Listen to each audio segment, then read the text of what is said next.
Assalamualaikum warahmatullahi wabarakatuh.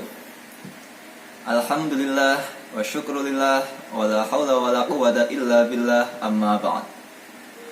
Adik-adikku semua, siswa-siswi kelas 7 SMP Negeri 2 Patebon, dimanapun kalian berada, semoga kalian semua dalam keadaan sehat walafiat dan tetap semangat dalam belajar.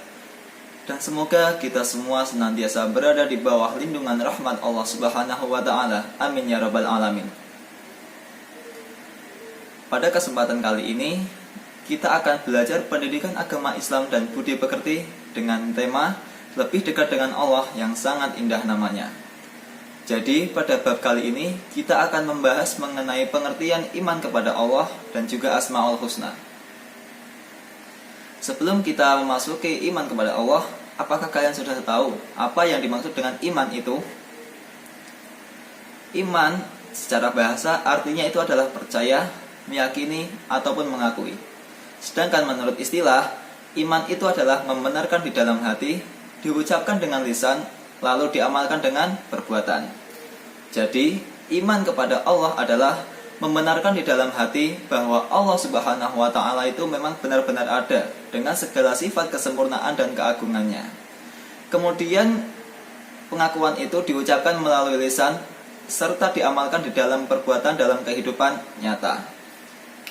Allah Subhanahu wa ta'ala menyuruh kita semua umat manusia agar beriman kepadanya, seperti yang disabdakan oleh Allah Subhanahu wa ta'ala dalam Quran surat An-Nisa ayat 136 yang berbunyi, A'udzu billahi minasyaitonir rajim. Bismillahirrahmanirrahim. Ya ayyuhalladzina amanu aminu billahi wa rasulihi wal kitabil ladzi nazzala ala rasulihi wal kitabil ladzi anzala min qabl. Wa may yakfur billahi wa malaikatihi wa kutubihi wa rusulihi wal yaumil akhir faqad dhalla dhalalan ba'ida.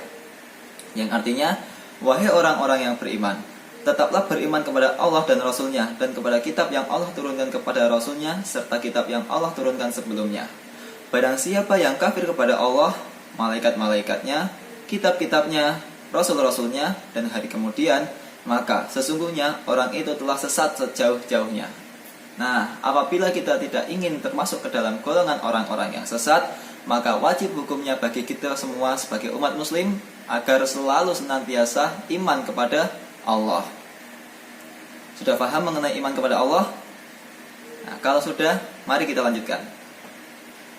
Yang selanjutnya adalah makna Asmaul Husna. Asmaul Husna merupakan hal yang sudah sering kita dengar. Tetapi apakah kalian tahu apa itu Asmaul Husna? Asmaul Husna itu berarti nama-nama Allah yang baik. Jadi, Allah itu memiliki nama-nama lain yang berjumlah 99. Allah Subhanahu wa ta'ala sudah mengenalkan dirinya dengan Asmaul Husna sesuai yang tertulis di dalam Quran surat Al-A'raf ayat 180, yang artinya, hanya milik Allah Asmaul Husna. Maka mohonlah kepadanya dengan menyebut Asmaul Husna itu, dan tinggalkanlah orang-orang yang menyimpang dari kebenaran dalam menyebut nama-namanya. Nanti mereka akan mendapatkan balasan terhadap apa yang telah mereka kerjakan. Nah, Allah sendiri sudah mengenalkan dirinya dengan nama-nama yang baik atau yang disebut dengan Asmaul Husna. Rasulullah SAW menjelaskan kepada kita bahwa Allah itu memiliki Asmaul Husna yang berjumlah 99. Nah, barang siapa yang bisa menghafalkan ke 99 nama ini, maka Allah Subhanahu wa ta'ala akan memasukkannya ke dalam surganya. Jadi, bagi kalian yang belum hafal, silahkan dihafalkan terlebih dahulu Asmaul Husna ini. Dan bagi kalian yang sudah hafal, pertahankan hafalan kalian. Dan semoga kita semua yang hafal dengan Asmaul Husna nantinya akan dimasukkan ke dalam surganya Allah kelak. Amin ya rabbal alamin. Tetapi pada bab kali ini, kita hanya akan mempelajari 4 Asmaul Husna, yaitu Al-Alim, Al-Khabir, As-Sami', dan juga Al-Basir. Yang pertama adalah Al-Alim. Al-Alim itu artinya maha mengetahui. Jadi Allah itu memiliki sifat keagungan yang disebut dengan Al-Alim, yang artinya maha mengetahui. Allah Subhanahu wa ta'ala mengetahui semua perkara yang ada di dunia ini, baik yang tamak mata maupun yang gaib, baik masa depan maupun masa lalu. Allah pengetahuannya itu sangat-sangat luas, tidak ada batasan untuk pengetahuan Allah. Seperti yang Allah firmankan dalam Quran surat Al-An'am ayat 59, yang artinya, dan pada sisi Allah lah kunci-kunci semua yang gaib. Tidak ada yang mengetahuinya kecuali Dia sendiri, dan Dia mengetahui apa yang di daratan dan di lautan. Dan tiada sehelai daun pun yang gugur melainkan Dia mengetahuinya pula. Dan tidak jatuh sebutir biji pun dalam kegelapan bumi, dan tidak sesuatu yang basah atau yang kering melainkan tertulis dalam kitab yang nyata, Lauhul Mahfuz. Nah, dari terjemah Quran surat Al-An'am ayat 59 ini bisa kita simpulkan bahwa pengetahuan Allah itu benar-benar luas. Tidak ada batasan untuk pengetahuan Allah, baik yang gaib maupun yang nyata.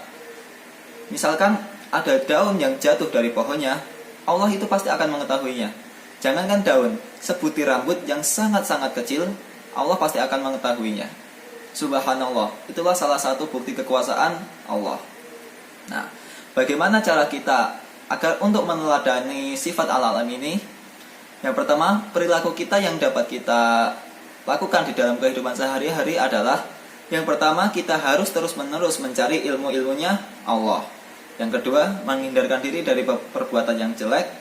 Dan yang ketiga adalah selalu melakukan hal-hal yang terpuji. Karena apa? Karena Allah Subhanahu wa Ta'ala mengetahui semua yang kita lakukan.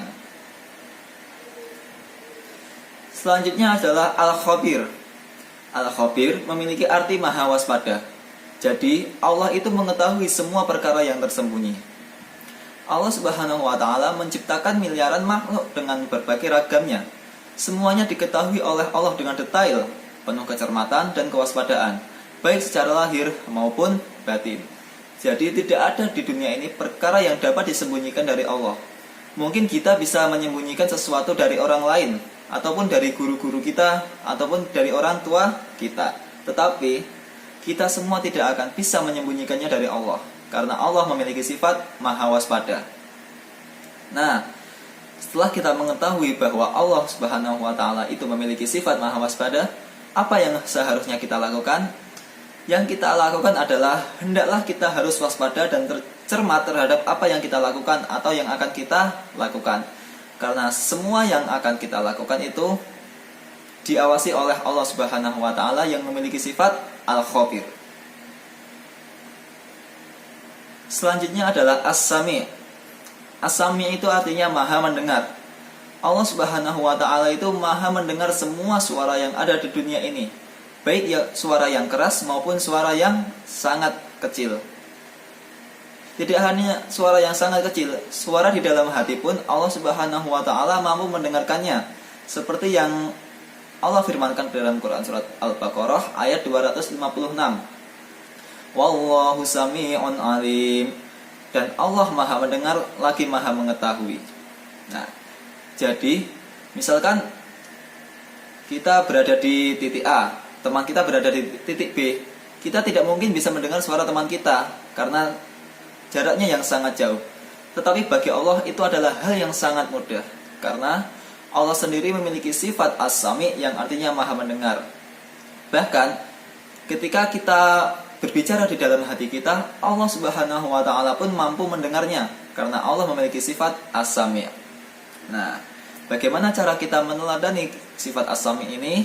Yang harus kita lakukan di dalam kehidupan kita sehari-hari adalah kita harus berupaya agar segala yang kita ucapkan merupakan perkataan yang baik dan berguna, karena kita meyakini bahwa Allah Subhanahu wa Ta'ala selalu mendengar segala yang kita ucapkan, bahkan yang masih terbesit di dalam hati pun didengar oleh Allah. Jadi yang masih suka berbicara kasar, masih suka berbicara jorok, berbicara ngawur, mulai sekarang tinggalkan kebiasaan-kebiasaan buruk itu, karena semua yang kita ucapkan pasti didengar oleh Allah Subhanahu wa Ta'ala. Selanjutnya adalah Al-Basir. Al-Basir itu artinya maha melihat. Jadi Allah Subhanahu wa Ta'ala itu mampu melihat semuanya yang ada di dunia ini, baik yang ada di langit maupun di bumi, di lautan, di planet lain, semuanya Allah mampu melihatnya. Itulah salah satu keagungan Allah yang ditunjukkan kepada kita. Allah maha melihat segala sesuatu. Allah mampu melihat segala sesuatu, baik yang lembut maupun yang kecil. Allah Subhanahu wa Ta'ala melihat apa saja yang ada di langit dan di bumi, bahkan seluruh alam semesta ini dapat dipantau olehnya. Nah, jadi ketika kita melakukan hal-hal yang kurang terpuji, melakukan hal-hal yang tercela, mulai sekarang tinggalkan, karena kita semua sudah mengetahui bahwa Allah itu maha melihat. Dalam Quran surat Al-Hujurat ayat 18, Allah Subhanahu wa taala berfirman, "Innallaha ya'lamu ghaibas samawati wal ard wallahu basirum bima ta'malun." Sesungguhnya Allah mengetahui apa yang gaib dan di langit dan di bumi, dan Allah maha melihat apa yang kamu kerjakan. Nah, setelah kita mengetahui bahwa Allah itu memiliki sifat al-basir, apa yang harus kita lakukan di dalam kehidupan kita sehari-hari?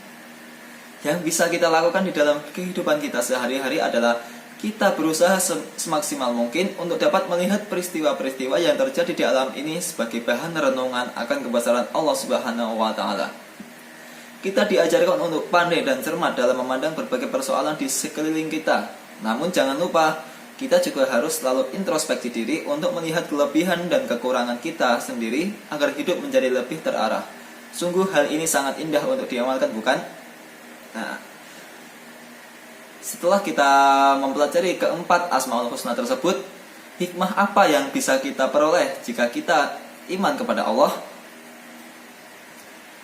Hikmah kita beriman kepada Allah adalah yang pertama, kita akan selalu mendapat pertolongan dari Allah Subhanahu wa taala.